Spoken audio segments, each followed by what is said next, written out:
Artificial इंटेलिजन्समध्ये Bharat येत्या काही वर्षात अव्वल असेल, संरक्षण मंत्र्यांना विश्वास। सकाळी लवकर उठले होते, ॲक्च्युली ऑनलाईन स्कूल आहे आज, तर मला वाटलं की टायमिंग जो आहे तो रेग्युलर स्कूलसारखाच आहे, पण नंतर कम्युनिकेट केलं की लेट्स आहे आणि ऑनलाईन स्कूल होतं सकाळचं म्हणून मी वॉक पण आज गेली नाही त्याच्यासाठी, आणि नंतर कळलं की लेट्स आहे। जेव्हा मी लवकर उठले होते, अंघोळ वगैरे झाली, मग जरा बसली आणि मी आता थोड्या वेळ ते माझं एडिटिंग कंप्लीट करून टाकलं त्या वेळेमध्ये। आणि नंतर मग मी रोज माझी सवय आहे की ॲटलिस्ट मी 15 मिनटं तरी न्यूज बघते। मध्यंतरीच्या काळात सगळं नुसतं राजकारणाचा न्यूज होता, मला कंटाळा आला होता, मी बंदच केलं होतं बघायचं। तर मग आता परत मी रोज नेहमीप्रमाणे ऑफिसला जायच्या आधी 15 मिनटं मी न्यूज बघते। आणि आता मी नाश्त्याची तयारी करत आहे आणि मग नंतर बाबूला उठवते।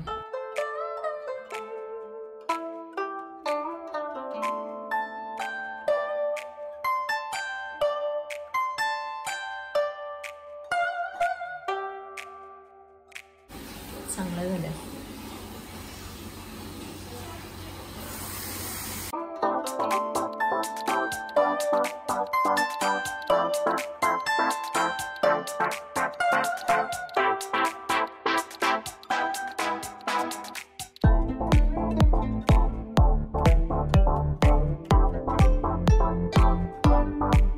खूप सुंदर अशा झालेल्या आहेत आंबोळ्या, तुम्ही बघितलं असेल। आणि थोडंसं पीठ राहिलेलं आहे, आता त्याच्या मी उद्या करेल, कारण तसंही उद्या आम्हाला लवकरच जायचं आहे। ही वाटी अशीच ठेवते उद्यासाठी।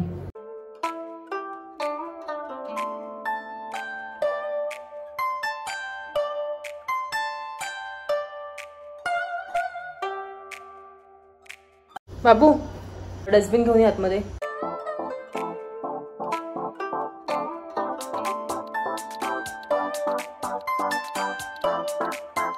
ऑनलाईन स्कूलला चालू व्हायला 1 तास आहे, मग तोपर्यंत बाबू जरा लर्न करत बसलाय।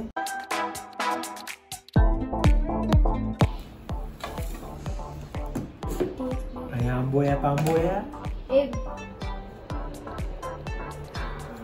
सॉफ्ट झालेल्या आहेत, सुंदर अशा, लय भारी।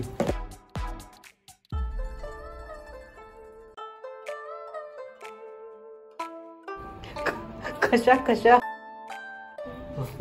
आता तुझं नाश्त्याचं चालू झालं ना, नाश्ता करणार ना तू रोज सकाळी? ठीक आहे, आता आठवड्यातून एकदा आंबोळ्या कन्फर्म। माझ्या कांद्याची कमाल आहे। चालेल, कोणाची काय कमाल असेल ना, झालं सक्सेसफुल। मला वाटतं ना ती थोडीशी उडदाची डाळ ना थोडीशी कमी टाकायला पाहिजे, म्हणजे मला असं वाटतं थोडा, म्हणजे तो कलर आहे ना अजून व्हाईट यायला पाहिजे ना, ऑफ व्हाईट कलर आलाय। काय मग मॅडम, आज तुमचं शेअर मार्केट काय म्हणतंय? अरे हे बघ, अदानीचे शेअर पडले। अदानीचे शेअर पडले आणि मार्केट बघ तू, अरे 20%, 15%। आई शपथ, त्याच्या विरुद्ध अटक वॉरंट निघाले, अटक नाही झाली। ओ अच्छा, ओके।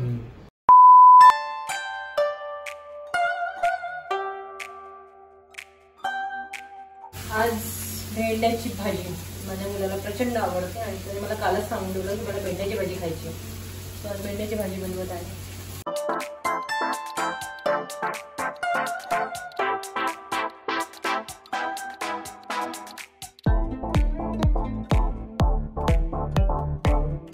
उद्या आम्हाला सकाळीच लवकरच निघायचं आहे, बाहेर जायचं आहे, तर इथे आता मी सगळं तयारी करते त्याची। 2 साड्या लागणार, सो ही एक साडी आहे, हा ब्लाऊजचा परकळ, आणि ही साडी। उद्याची तयारी तू मला का दिलंच नाही मग इस्त्री करायला? मी बाहेरून करून आणली साडी, मला लक्षातच नाही। हा याच्यावरचा सेट,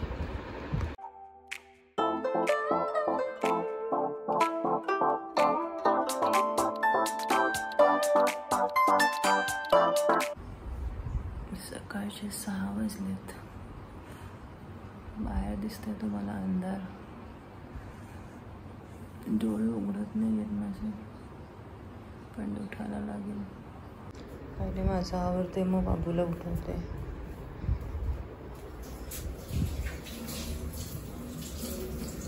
पूजेची तयारी चालू आहे।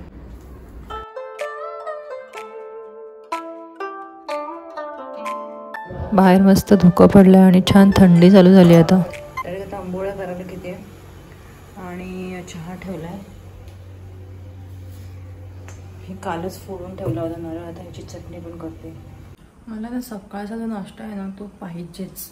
म्हणजे मी विदाऊट नाश्ता बाहेर किंवा ऑफिसला किंवा घरी जरी असेल तरी पण मला नाश्ता पाहिजे. मग भले ती चहा किंवा चपाती का नसो, पण मला नाश्ता पाहिजेच. आणि जसं प्रवास असेल ना तर मला तर कंपल्सरी पोट भरलेलं पाहिजे. जर रिकाम्या पोटी मी गेली तर मला डोकं दुखतं किंवा मग काही सुचत नाही. So compulsory.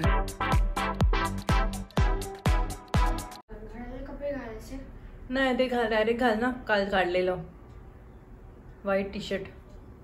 किती वेळ काढणार, किती वेळ आम्ही निघणार. आपण लगेच निघणार आहोत. आतून निघायच्या आधी सगळ्यात महत्त्वाचं काम म्हणजे गॅस ऑफ. केस ना थोडेसे ओले आतून म्हणून थोडेसे मोकळे होते. एकदम निघायच्या वेळेला टाय करते. सेट इथे बॅग पण सेट झाली आहे. Bag you will get is bag. ओ ही बॅग घेऊ. ओके. चार्जर, पाण्याची बॉटल.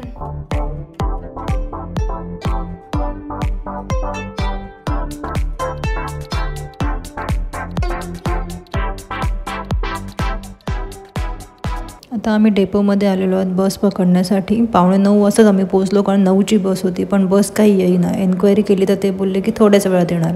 बस आली 9:30 वाजता आणि सुटली 9:45 वाजता. अशा प्रकारे आम्हाला बस तर भेटली, बसायला पण भेटलं. पण बापरे काय बसची हालत होती.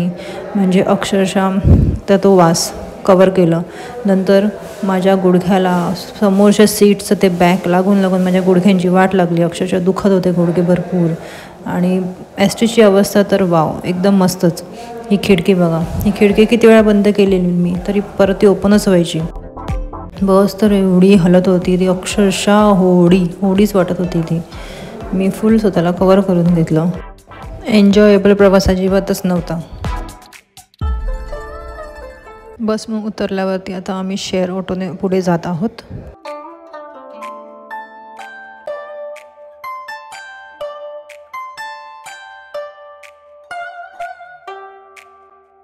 आता आम्ही पोहोचलेलो आहोत आणि आम्ही म्हणजे मिस्टरांच्या आत्याकडे आलेलो आहोत. आता इथे आम्ही सामान ठेवून फ्रेश वगैरे होऊन मग आम्ही जाणार आहोत.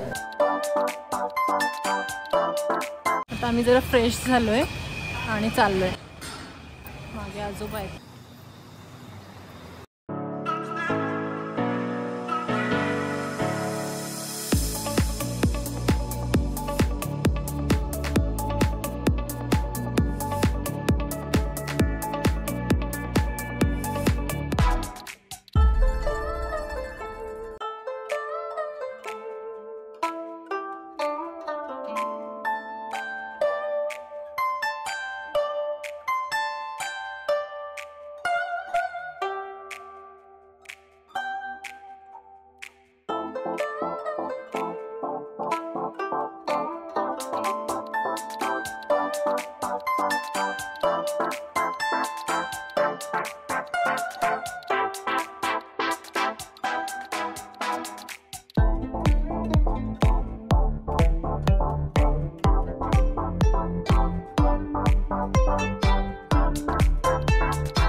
नागाई माई तुझ पान चौक तू सवत्वाचे सवत कारण बोलाविले जुदानी आई त्यांच्या दारी मंडप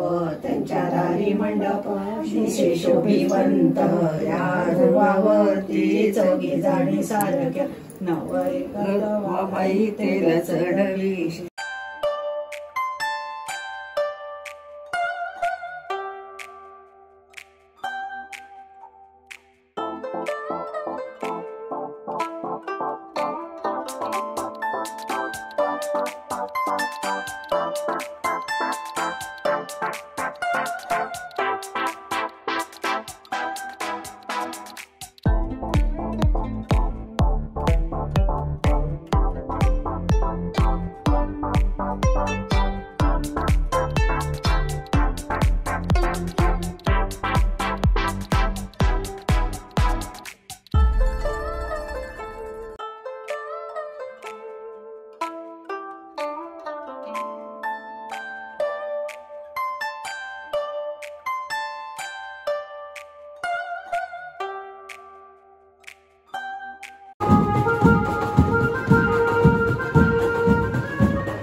जेवण वगैरे झाल्यावरती आम्ही लगेचच निघालो, कारण लांबचा प्रवास होता आणि येताना आम्ही ट्रेनने आलो.